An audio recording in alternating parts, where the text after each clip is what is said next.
বিচারপতি সৈয়দ মাহমুদ হোসেনকে প্রধান করে ৬ সদস্যের সার্চ কমিটি গঠিত। ১০ কার্য দিবসের মধ্যে রাষ্ট্রপতির কাছে সুপারিশ। ইসি গঠন নিয়ে রাষ্ট্রপতির সিদ্ধান্তে আস্থা আওয়ামী লীগের, ক্ষুব্ধ বিএনপি তুলেছে দলীয়করণের অভিযোগ। পদ্মা সেতু প্রকল্পে বিশ্ব ব্যাংকের অর্থায়ন না করার পেছনে ডক্টর ইউনূসের হাত ছিল, মন্তব্য প্রধানমন্ত্রীর। দুর্নীতিগ্রস্ত দেশের তালিকায় বাংলাদেশের অবস্থান ১৫তম, টিআইবির প্রতিবেদনে ২ ধাপ উন্নতি।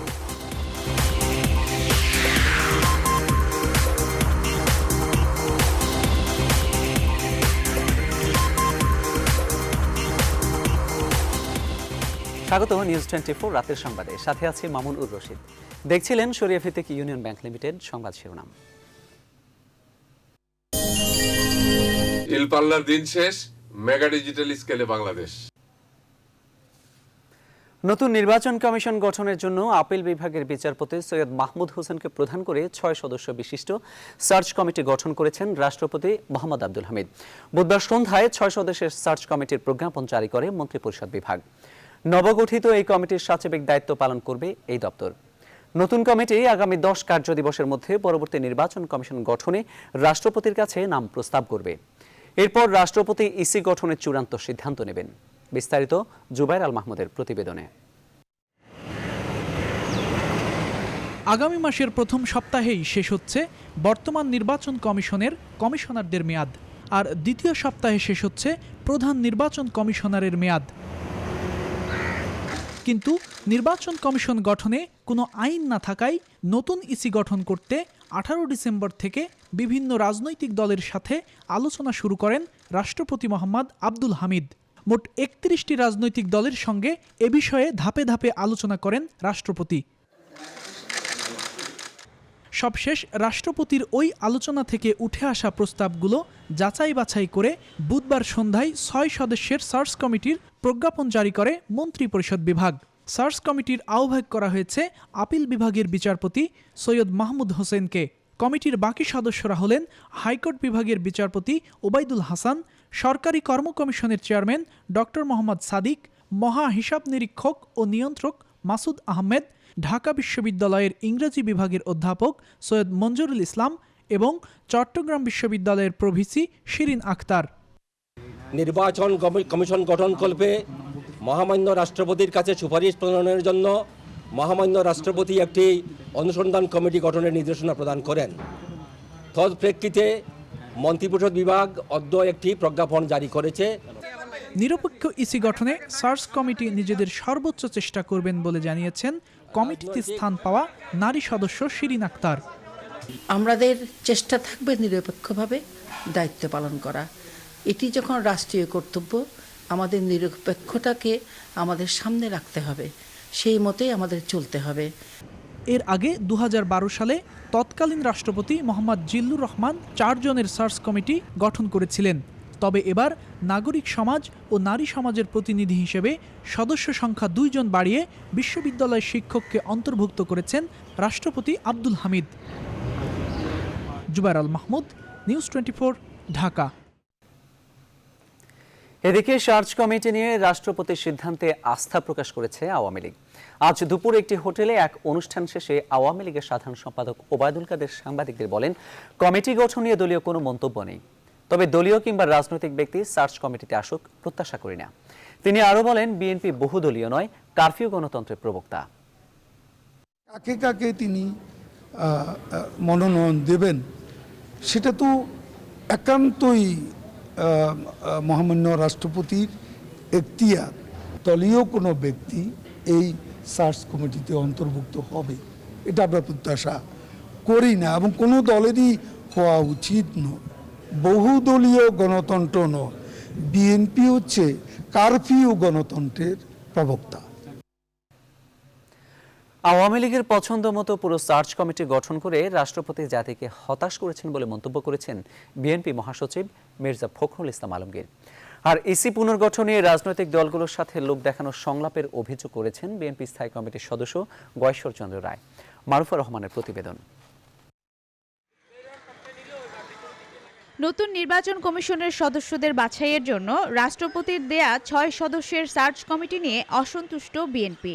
বুধবার বিকেলে এক আলোচনা সভায় তাৎক্ষণিক প্রতিক্রিয়ায় বিএনপি মহাসচিব মির্জা ফখরুল ইসলাম আলমগীর বলেন, পুরো সার্চ কমিটি আওয়ামী লীগের পছন্দ মতো গঠন করা হয়েছে। এই পুরো সার্চ কমিটি হচ্ছে এই সরকারের, আওয়ামী লীগ সরকারের পছন্দের। আশা আজকে হতাশায় পরিণত হয়েছে শুধু নয়, এখন আবার একটা চরম অস্থিতিশীল অবস্থা, একটা চরম অনিশ্চয়তা জনগণের মধ্যে বিরাজ করতে শুরু করেছে। রাষ্ট্রপতির সার্চ কমিটি নিয়ে প্রশ্ন তোলেন বিএনপির স্থায়ী কমিটির সদস্য গয়েশ্বর চন্দ্র রায়ও। তিনি বলেন, রাষ্ট্রপতি কথা রাখেনি। মহামান্য রাষ্ট্রপতি তিনি যদি কথা দিয়ে কথা না রাখেন, তখন তো কথা বলার আর কোনো জায়গা থাকে না। বোঝা গেল যে ওনাদের যে পুরানো অভ্যাসেরই পুনরাবৃত্তি। এখানে আমাদের সাথে আলাপ আলোচনাটা এটা জাস্ট একটা লোক দেখান। এই যে নামগুলি বলা হলো, এই কথাটা যদি সত্যি হয় তাহলে ডিএনএর টেস্টও এরা ধরা পড়বে আওয়ামীপন্থী নয়, আওয়ামী লীগ।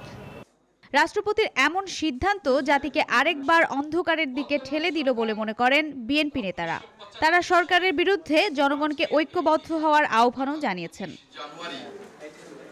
মারুফা রহমান, নিউজ 24, ঢাকা। রাষ্ট্রপতির সাথে রাজনৈতিক দলগুলোর আলোচনার মাধ্যমে যে সার্চ কমিটি গঠিত হয়েছে তা গ্রহণযোগ্য নির্বাচন কমিশন গঠনে ভূমিকা রাখবে বলে জানিয়েছেন প্রধান নির্বাচন কমিশনার কাজী রকিবউদ্দিন আহমদ। বিকেলে রংপুর আঞ্চলিক সার্ভার স্টেশনের উদ্বোধন শেষে সাংবাদিকদের প্রশ্নের জবাবে তিনি একথা বলেন।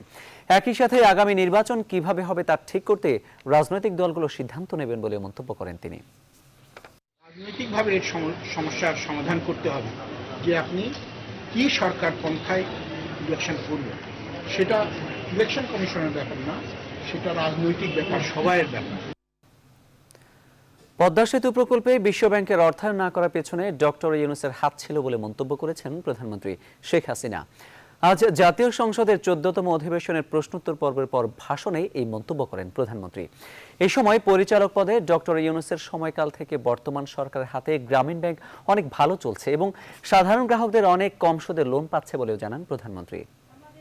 দেশের কোনো এক স্বনামধন্য পত্রিকার সম্পাদক আর উনি মিলে সেই ওয়ার্ল্ড ব্যাংকের প্রেসিডেন্ট মিস্টার জলিক তার সঙ্গে দেখা করে এবং আমাদের American foreign secretary Hillary Clinton সহ এদের সকলের সাথে লবি করে সেই পদ্মা সেতুতে ওয়ার্ল্ড ব্যাংকের টাকা দেওয়াটা বন্ধ করে দেওয়া হলো এবং উল্টা দুর্নীতির অভিযোগ আনা হলো।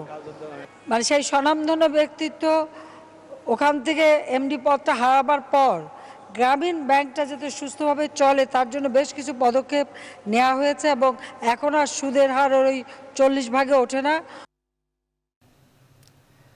জঙ্গিবাদ ও মাদক দমনে ছাত্রলীগ কর্মীদের মাঠে থাকার নির্দেশ দিয়েছেন প্রধানমন্ত্রী শেখ হাসিনা। গণভবনে সারা দেশ থেকে আসা ছাত্রলীগ নেতাকর্মীদের সঙ্গে মতবিনিময়ের সময় এই নির্দেশনা দেন তিনি।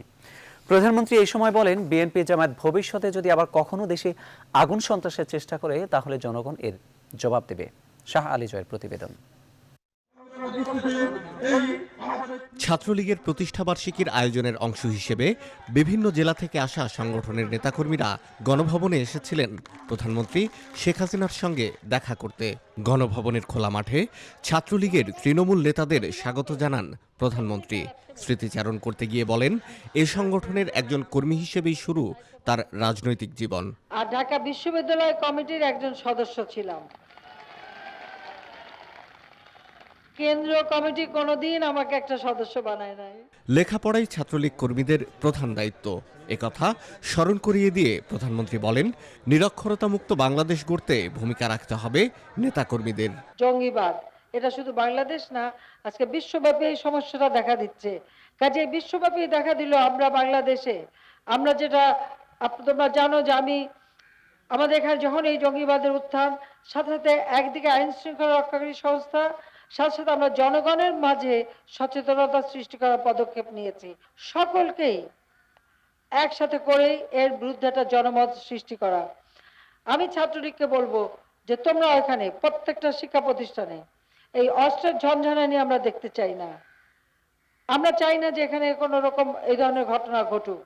প্রধানমন্ত্রী বলেন, দেশে শান্তি থাকলে উন্নয়ন হয়, তাই যারা বিশৃঙ্খলা করে দেশের উন্নয়ন বাধাগ্রস্ত করতে চায় তাদের বিরুদ্ধে সোচ্চার থাকতে হবে ছাত্রলীগকে। কাজে তাদের এই সন্ত্রাসী কর্মকাণ্ড এবং অগ্নি সন্ত্রাস এর উপরেও মানুষকে সচেতন করতে হবে। তারা যে এভাবে দেশের মানুষের ক্ষতি করেছে, এটাই তাদের আন্দোলন। খালেদা জিয়া বসে আছে গুলশানে এয়ার কন্ডিশন রুমে বসে, উনি হুকুম দিচ্ছেন মানুষ পোড়ানোর, আর মানুষ পুড়িয়ে নাকি তিনি সরকার উৎখাত করবে। জনগণ যখন প্রতিরোধ করেছে তখনই তারা থেমেছে। আশা করি ভবিষ্যতে আর এই পথে তারা পাড়া দেবে না। পাড়া দিলে জনগণই প্রতিরোধ করবে, জনগণই এর জবাব দেবে।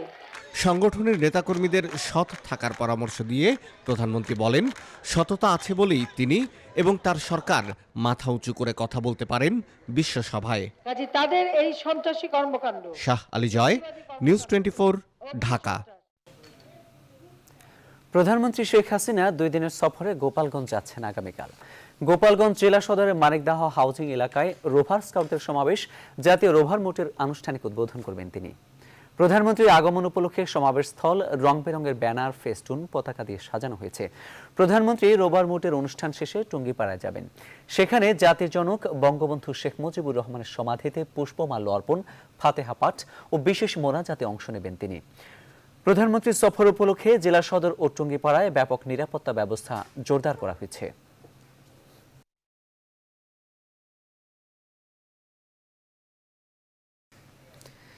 দুর্নীতিগ্রস্ত দেশের তালিকায় বাংলাদেশের অবস্থান 2 ধাপ উন্নতি হয়েছে। 2016 সালের দুর্নীতি ধারণা সূচকে 15তম অবস্থানে ছিল বাংলাদেশ, গতবার ছিল 13তম। বুধবার রাজধানীর মাইডাস সেন্টারে নিজস্ব কার্যালয়ে এই তথ্য প্রকাশ করে ট্রান্সপারেন্সি ইন্টারন্যাশনাল বাংলাদেশ, টিআইবি। বিস্তারিত জানাচ্ছেন শেখ জায়েদ। দুর্নীতির সূচকে একটু এগিয়েছে বাংলাদেশ। দুর্নীতি পর্যবেক্ষণকারী আন্তর্জাতিক সংস্থা ট্রান্সপারেন্সি ইন্টারন্যাশনালের 2016 সালের প্রতিবেদনে দুর্নীতিগ্রস্ত দেশগুলোর মধ্যে বাংলাদেশের অবস্থান 15তম। সংবাদ সম্মেলনে টিআইবির নির্বাহী পরিচালক ইফতেখারুজ্জামান জানান, বাংলাদেশের স্কোর বাড়া কিংবা অবস্থানে অগ্রগতি দেখে বলা মুশকিল দুর্নীতি বেড়েছে না কমেছে। একটা মিশ্র চিত্র, এক ধরনের স্থবির চিত্র। কারণ আমরা যেটা দেখছি, যদিও 1 পয়েন্ট বেড়েছে, আমাদের জন্য একটা সন্তুষ্টির বিষয়, কিন্তু দুটো বিষয়। একটা হচ্ছে যে বাংলাদেশ এখনও যে বৈশ্বিক যে গড় এই সূচকে 43, যার যেই দেশগুলো 43 বা তার ঊর্ধ্বে স্কোর করে তাদেরকে বলা হয় যে মোটামুটি মধ্যম পর্যায়ে দুর্নীতি নিয়ন্ত্রণ করতে সফল হয়েছে।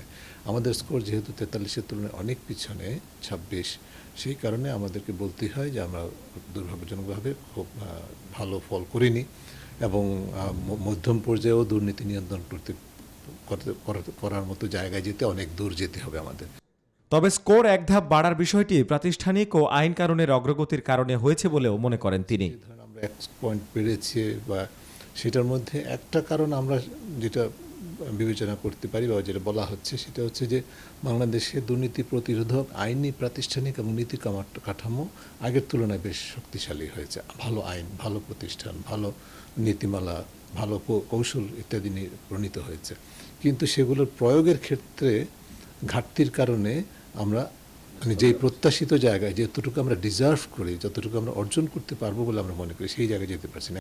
সবচেয়ে বেশি 90 স্কোর করে সবচেয়ে কম দুর্নীতিগ্রস্ত দেশ ডেনমার্ক ও নিউজিল্যান্ড, আর 10 স্কোর করে সবচেয়ে বেশি দুর্নীতিগ্রস্ত দেশের তালিকার শীর্ষে রয়েছে সোমালিয়া।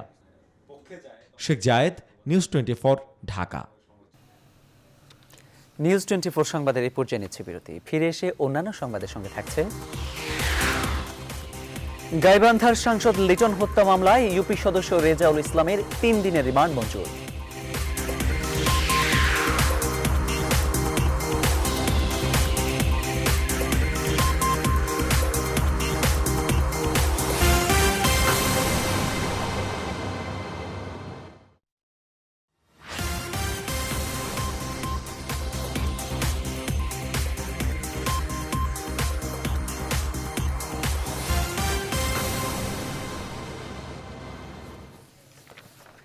বিরতির পর আবারও স্বাগত, দেখছেন নিউজ 24 রাতের সংবাদ।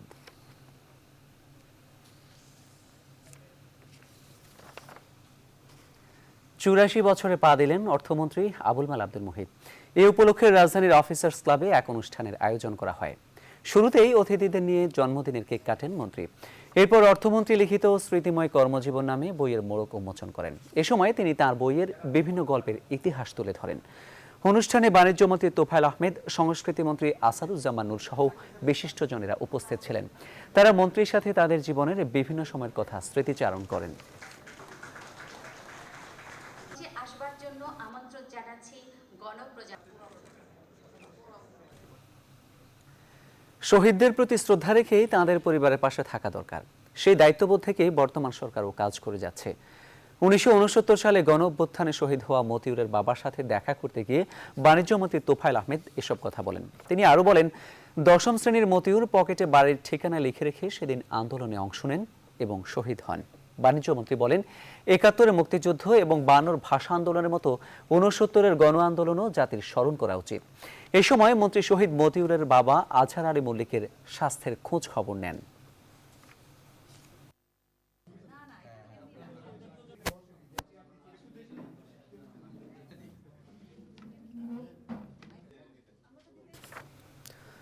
ওয়াসা ও সিটি কর্পোরেশনের উদাসীনতায় রাজধানীর লেকগুলো বেশি দূষিত হচ্ছে বলে অভিযোগ করেছেন গৃহায়ন ও গণপূর্ত মন্ত্রী ইঞ্জিনিয়ার মোশাররফ হোসেন। সকালে বনানী লেকের উন্নয়ন কাজ পরিদর্শন শেষে সাংবাদিকদের একথা জানান মন্ত্রী। ওয়াসা ও সিটি কর্পোরেশন কারখানা ও বসতবাড়ির বর্জ্য সুয়ারেজ লাইনে করে শোধনাগারে না নিয়ে লেকে ছেড়ে দিচ্ছে বলে অভিযোগ করেন মন্ত্রী।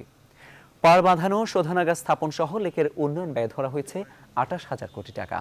আগামী 3 বছরের মধ্যে এটি সম্পন্ন হবে বলেও জানান তিনি।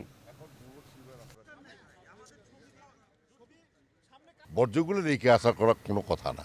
এই বর্জ্য অবশ্যই পয়বর্জ্য থেকে আরম্ভ করে অল বর্জ্য এটা সিটি কর্পোরেশন অ্যান্ড ওয়াসার দায়িত্ব। পরিবেশ বান্ধব করার জন্য এটাকে আমরা এই হিউম্যান সার্জিক্যাল পাইপের মাধ্যমে নিয়ে গিয়ে আমরা দূরে এটাকে ট্রিটমেন্ট করব, পরিষ্কার পানিতে রূপান্তর করে আমরা তখন এটা পুরা জিনিস হাতে জিলে যাবে। আইজিপি শহীদুল হক বলেছেন, সন্ত্রাস, জঙ্গিবাদ ও মাদকমুক্ত সমাজ করতে বদ্ধপরিকর পুলিশ বাহিনী। বুধবার পুলিশ সপ্তাহ উপলক্ষে রাজারবাগ পুলিশ লাইনে আয়োজিত কুচকাওয়াজ ও পুরস্কার বিতরণ অনুষ্ঠানে এই কথা বলেন তিনি। এই সময় তিনি আরও বলেন, সরকারের নির্দেশনা অনুযায়ী দেশের যুব সমাজকে মাদক ও জঙ্গিবাদের ছোবল থেকে রক্ষার জন্য যে কোনো ত্যাগ স্বীকারে প্রস্তুত পুলিশ বাহিনীর সদস্যরা। অনুষ্ঠানে নিজ নিজ ক্ষেত্রে দক্ষতা ও পেশাদারিত্বের জন্য পুলিশ বাহিনীর বিভিন্ন বিভাগে পুরস্কৃত করা হয়। শেষে এক মনোজ্ঞ কুচকাওয়াজ অনুষ্ঠিত হয়। এতে সালাম গ্রহণ করেন পুলিশের আইজি শহীদুল হক।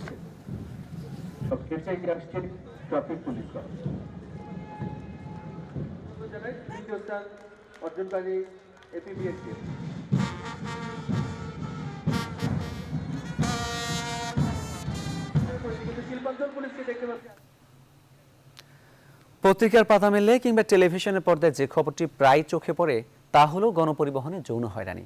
কিন্তু বাস্তবে এরকম হয়রানির অভিযোগ কমই করে থাকেন নারীরা। অভিযোগ করতে গিয়ে আবার বেশিরভাগ ক্ষেত্রেই নারীদের সইতে হয় নানা অপবাদ। বেসরকারি সংস্থা অ্যাকশন এইডের জরিপ বলছে, হয়রানির শিকার 81% নারী ভয় পান পুলিশের সহায়তা নিতে। বিস্তারিত সাফিয়াস রাসনার প্রতিবেদনে।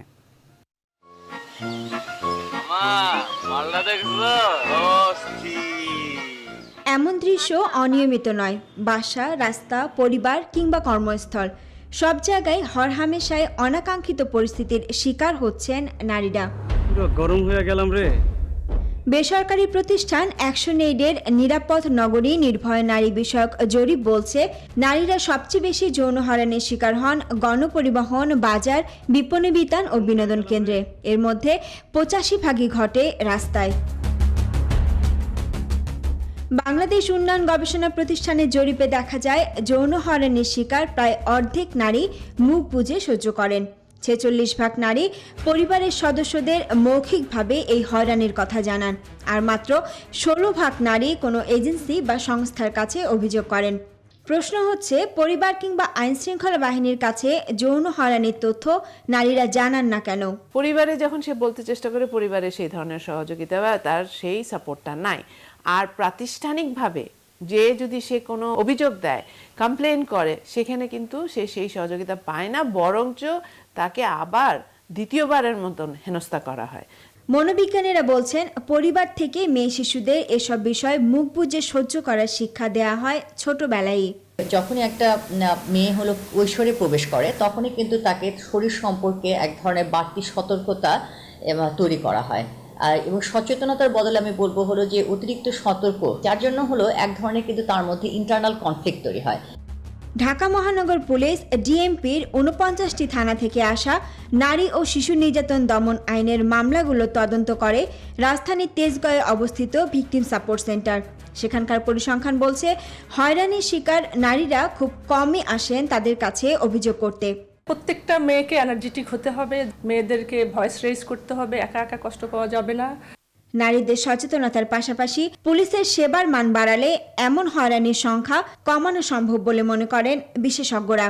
সামাজিকভাবে, রাষ্ট্রীয়ভাবে এবং কাঠামোগতভাবে আমাদেরকে মনে করতে হবে মেয়েরা মানুষ। শাফিয়া রাসনা, নিউজ 24, ঢাকা। গাইবান্ধার সংসদ সদস্য মঞ্জুরুল ইসলাম লিটন হত্যা মামলায় গ্রেপ্তার ইউপি সদস্য রেজাউল ইসলামের 3 দিনের রিমান্ড মঞ্জুর করেছেন আদালত। আজ দুপুরে গাইবান্ধার অতিরিক্ত চিফ জুডিশিয়াল ম্যাজিস্ট্রেট আদালতের বিচারক মইনুল হাসান ইউসুফ এই আদেশ দেন। সোমবার ভোররাতে সুন্দরগঞ্জের ধোপাডাঙ্গা এলাকা থেকে সর্বানন্দ ইউনিয়নের 6 নম্বর ওয়ার্ডের সদস্য রেজাউলকে গ্রেপ্তার করে পুলিশ। পরদিন 24 জানুয়ারি আদালতে 7 দিনের রিমান্ড চেয়ে আবেদন করে পুলিশ। পরে বিচারক বুধবার শুনানির দিন ধার্য করেন। এমপি লিটন হত্যা মামলায় এই নিয়ে 12 জনের রিমান্ড মঞ্জুর করল আদালত। এদিকে এমপি লিটন হত্যার 25 দিন পার হলেও হত্যাকারী শনাক্ত না হওয়ায় উদ্বেগ প্রকাশ করেছে তার পরিবার। আজ সকালে গাইবান্ধা প্রেস ক্লাবে এক সংবাদ সম্মেলন করে উদ্বেগের কথা জানান পরিবারের সদস্যরা। অনুমোদনহীন চ্যানেল সম্প্রচার অভিযোগে রাজশাহীতে একটি ক্যাবল অপারেটর কোম্পানির 7 কর্মকর্তা কর্মচারীকে আটক করেছে র্যাব। রোববার সন্ধ্যায় নগরের পাঠানপাড়া এলাকা থেকে তাদের আটক করে র্যাবের ভ্রাম্যমাণ আদালত। পরে নির্বাহী ম্যাজিস্ট্রেট তাদের প্রত্যেককে 1 বছর করে বিনাশ্রম কারাদণ্ডের আদেশ দেন।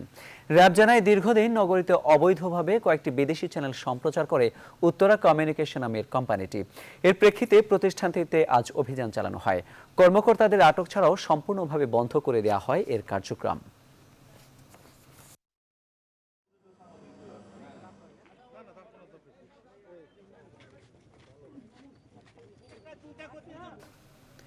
এবার ফার্স্ট সিকিউরিটি ইসলামী ব্যাংক অর্থ বাণিজ্যের খবর।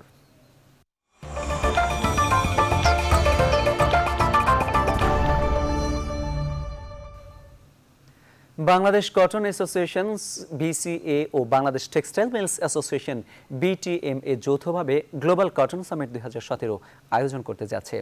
আজ এক সংবাদ সম্মেলনে জানানো হয়, পররাষ্ট্রমন্ত্রী আবুল হাসান মাহমুদ আলী আগামী শুক্রবার সকাল 10টায় রেডিসন ওয়াটার গার্ডেন হোটেলে সামিটটি উদ্বোধন করবেন। আরও জানানো হয়, সামিটটির ফলে আগামীতে স্পিনিং খাতে আরও উন্নয়ন হবে। সামিটে দেশি বিদেশি তুলা ক্রয় বিক্রয়ের সাথে সংশ্লিষ্ট ব্যক্তিরা উপস্থিত থাকবে জানিয়ে বলা হয়। এছাড়াও তুলা ক্রয় বিক্রয়ের ক্ষেত্রে নানা সমস্যা দূর করতে ভূমিকা রাখবে এই সামিট।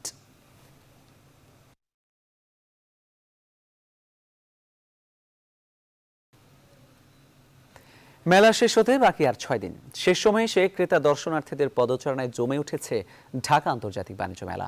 হাবিবা আফরোজের প্রতিবেদন। ঢাকা আন্তর্জাতিক বাণিজ্য মেলায় দিল্লি অ্যালুমিনিয়াম সহ বিভিন্ন কিচেন সামগ্রীর দোকানে ক্রেতাদের ভিড় চোখে পড়ার মতো। মেলার শেষ দিকে চলে আসায় ক্রেতারাও বেছে নিচ্ছেন নিজেদের পছন্দের পণ্যটি।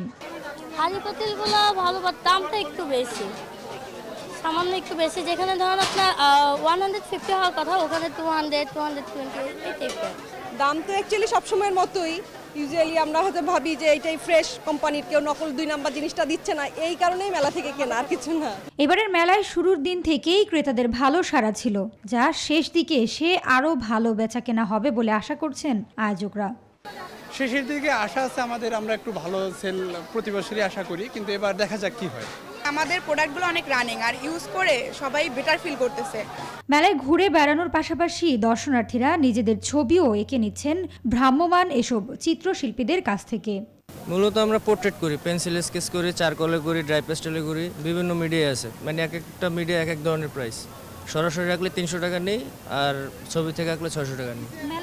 13টি ক্যাটাগরিতে 553টি স্টল ও প্যাভিলিয়নে ক্রেতাদের জন্য নানা পণ্যের সমাহার রেখেছেন দেশি বিদেশি উদ্যোক্তারা। হাবিবা আফরোজ, নিউজ 24, ঢাকা। 2020-এর আগে বাংলাদেশের জিডিপি প্রবৃদ্ধি হবে 8%, এমন আশা পরিকল্পনা মন্ত্রীর। এছাড়া 2041 সালের মধ্যে উন্নত দেশ হওয়ার যে লক্ষ্য রয়েছে তা বাস্তবায়নে টেকসই উন্নয়ন লক্ষ্যমাত্রা যথাসময়ে অর্জনের কথা বলেন তিনি। সকালে এনইসি সম্মেলন কক্ষে এসডিজি বিষয়ক এক সেমিনারে এসব কথা বলেন পরিকল্পনা মন্ত্রী। এ সময় বক্তারা এসডিজি বাস্তবায়নে সুশাসন নিশ্চিত করার আহ্বান জানান। বিস্তারিত দেখুন সুলতান আহমেদের প্রতিবেদনে। চলতি অর্থবছরে বাংলাদেশের জিডিপি প্রবৃদ্ধি 7.5 হবে। এমন আশার কথা কিছুদিন আগে জানিয়েছেন পরিকল্পনা মন্ত্রী। যদিও বিশ্বব্যাংক বলছে এই অর্জন হবে 6.8%। বুধবার এনইসি সম্মেলন কক্ষে এসডিজি লক্ষ্য ও বাস্তবায়ন নিয়ে এক সেমিনারে অংশ নেন বিভিন্ন শ্রেণী পেশার মানুষ। এ সময় তারা বর্তমান বিশ্বের প্রেক্ষাপটে এর চ্যালেঞ্জসমূহ তুলে ধরেন। কিভাবে উত্তরণ হবে সেটা বলেছেন, আর চ্যালেঞ্জের কথা দুটো বলেছেন। এই দুর্নীতি বা এই জবাবদিহিতার জিনিসটা আরো কিভাবে আপনি স্যার দেখছেন? যে আমি এক জায়গায় 37 মিনিট দাঁড়িয়েছিলাম একটা সিগন্যাল পয়েন্টে। তো যদি আমার ডেভেলপমেন্ট যদি এইভাবে রাস্তায় দাঁড়িয়ে থাকে তাহলে কিন্তু ব্যাহত হবেই। তাইলে সাস্টেইনেবল ডেভেলপমেন্টের ক্ষেত্রে এটা একটি বড় বাধা। গ্রোথ শুধু হলে হবে না, এটা ইনক্লুসিভ গ্রোথ হতে হবে, গ্রোথ ফর অল এবং গ্রোথ কোয়ালিটির। অনুষ্ঠানে পঞ্চবার্ষিক পরিকল্পনা এবং এসডিজি দুটোই বাস্তবায়নে সরকার বদ্ধপরিকর বলে জানান প্রধানমন্ত্রী কার্যালয়ের এসডিজি বিষয়ক সমন্বয়ক। আমরা গত 2-3 বছর থেকে মিনিস্ট্রিগুলোর জন্য অ্যানুয়াল পারফরমেন্স এগ্রিমেন্ট করছি, যে এই যে 2030-এ কি হবে, আমরা এই দলিলে বলেছি 5 বছরে কি হবে, তাই না? আর প্রতি বছর কি করব এটার সঙ্গে মিল রেখে, যেমন 2030-কে মেলানো হয়েছে এটার সাথে। এ সময় পরিকল্পনা মন্ত্রী জানান নতুন আশার কথা। বলেন 2020-এর আগেই দেশের জিডিপি প্রবৃদ্ধি স্পর্শ করবে 8%-এর ঘর। আস্তে আস্তে আমরা মনে করি যে উদ্যোগগুলো গভর্নমেন্ট নিচ্ছে শহরমুখী না করে গ্রামমুখী। এখন আমরা মানুষকে আগে শহরে আসতো কাজের তাগিদে, চাকরির তাগিদে, বিভিন্ন সেবা পাওয়ার জন্য। এখন সেবাগুলো আমরা গ্রামে নিয়ে যাচ্ছি। আমরা বিশ্বাস করি 2020-এর অনেক আগে আমরা 8%-এ যেতে পারবো। বাংলাদেশ পরিসংখ্যান ব্যুরোর তথ্য বাস্তবসম্মত বলেও দাবি করেন পরিকল্পনা মন্ত্রী। মূল মন্ত্রণা সুলতান আহমেদ, নিউজ 24, ঢাকা। নিউজ 24 সংবাদে নিচ্ছে আরেকটা বিরতি। ফিরে এসে অন্যান্য সংবাদের সঙ্গে থাকছে। নিউজিল্যান্ড সিরিজ শেষে রাতে দেশে ফিরছে বাংলাদেশ ক্রিকেট দল।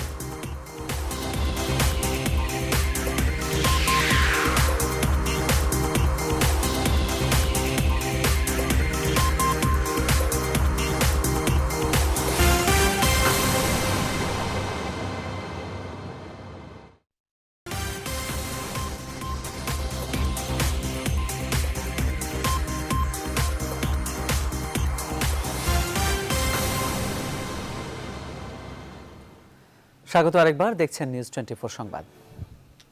যাচ্ছে আন্তর্জাতিক প্রসঙ্গে।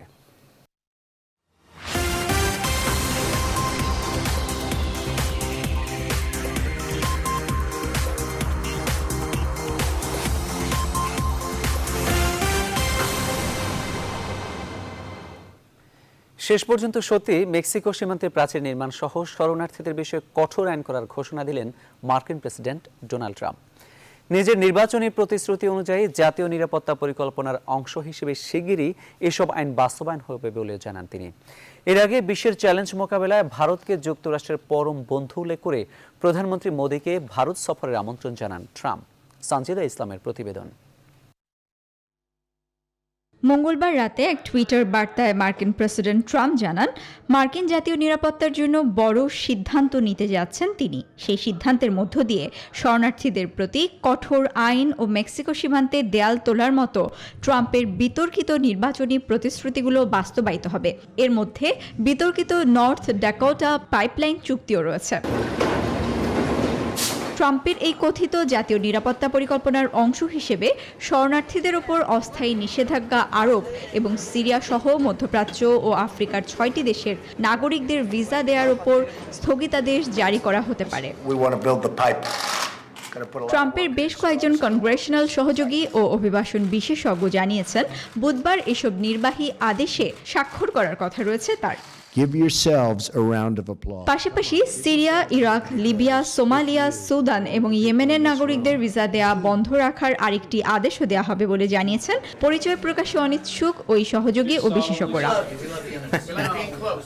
এর আগে ভারতের প্রধানমন্ত্রী নরেন্দ্র মোদীকে হোয়াইট হাউসে আমন্ত্রণ জানান নয়া মার্কিন প্রেসিডেন্ট ট্রাম্প।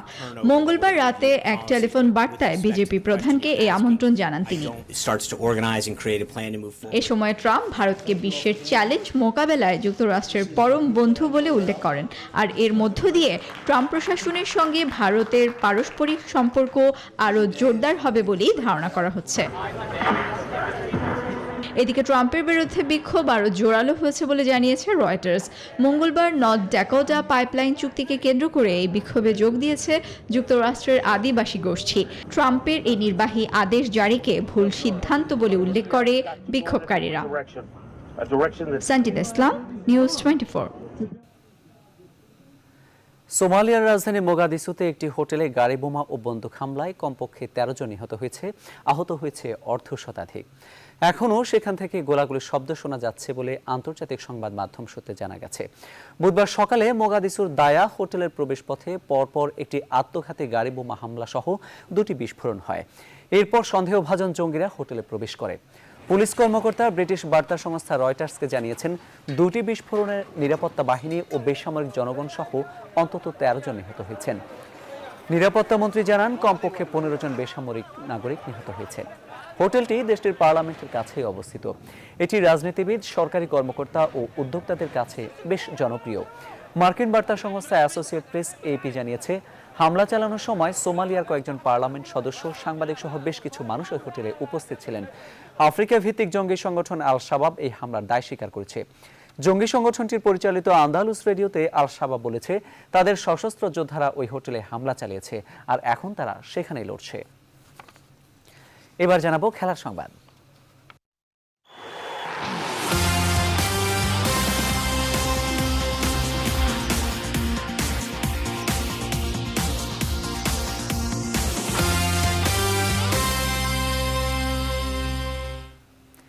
নিউজিল্যান্ড সিরিজ শেষে প্রায় 1 মাস পর দেশে ফিরল বাংলাদেশ জাতীয় ক্রিকেট দল। ডিসেম্বরের দ্বিতীয় সপ্তাহে কিউইদের বিপক্ষে 3 ওয়ানডে, 3টি টি20 আর 2টি টেস্ট খেলতে দুভাগে দেশ ছাড়েন ক্রিকেটাররা। সফরে কোনো অর্জন নেই বাংলাদেশের। 8 ম্যাচ খেলে সবকটিতেই হারের মুখ দেখতে হয় টাইগারদের। তবে আছে অনেক প্রাপ্তির হিসেব। দেশে ফিরে কদিন বিশ্রাম নিয়ে আবারও মাঠের অনুশীলনে নেমে পড়বেন ক্রিকেটাররা। এরই মধ্যে ভারত ও শ্রীলঙ্কা সফরের জন্য 30 সদস্যের প্রাথমিক দল ঘোষণা করেছে বাংলাদেশ ক্রিকেট বোর্ড বিসিবি। ফেব্রুয়ারির প্রথম সপ্তাহে ভারতের বিপক্ষে ঐতিহাসিক এক টেস্ট খেলতে দেশ ছাড়বে জাতীয় ক্রিকেট দল। 9 ফেব্রুয়ারি থেকে 13 ফেব্রুয়ারি হায়দ্রাবাদে কোহলিদের মুখোমুখি হবে টাইগাররা। এরপর টাইগারদের রয়েছে শ্রীলঙ্কার সঙ্গে পূর্ণাঙ্গ সিরিজ। নিউজ 24 সংবাদ শেষ করার আগে শিরোনামগুলো জানিয়ে দিচ্ছি আরেকবার। বিচারপতি সৈয়দ মাহমুদ হোসেনকে প্রধান করে 6 সদস্যের সার্চ কমিটি গঠিত। 10 কার্য দিবসের মধ্যে রাষ্ট্রপতির কাছে সুপারিশ। ইসি গঠন নিয়ে রাষ্ট্রপতির সিদ্ধান্তে আস্থা আওয়ামী লীগের, ক্ষুব্ধ বিএনপি তুলেছে দলীয়করণের অভিযোগ। পদ্মা সেতু প্রকল্পে বিশ্বব্যাংকের অর্থায়ন না করার পেছনে ডক্টর ইউনূসের হাত ছিল, মন্তব্য প্রধানমন্ত্রীর। দুর্নীতিগ্রস্ত দেশের তালিকায় বাংলাদেশের অবস্থান 15তম, টিআইবির প্রতিবেদনে 2 ধাপ উন্নতি।